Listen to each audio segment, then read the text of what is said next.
No. Poď, čítaj zadanie, aké máš úlohu.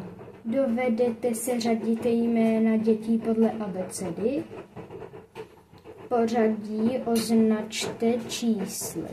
Tak, ktoré bude prvé? Adam. Áno, správne. Druhé.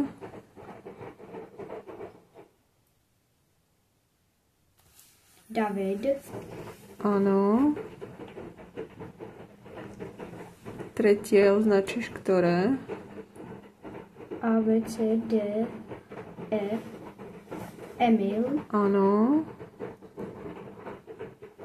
A, B, C, D, E. F.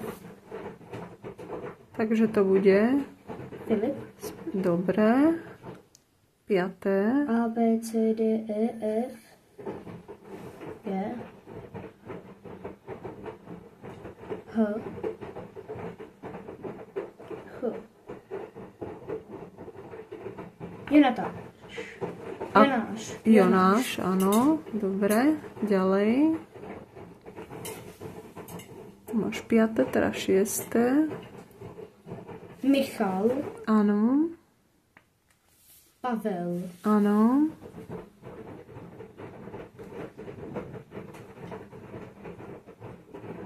Samuel, potom Tomáš. Áno, no, tak to označ. Samuel 8, Tomáš 9 a posledný 10. Zdeněk je poslední, druhý poslední. No, predposledné, áno, správne.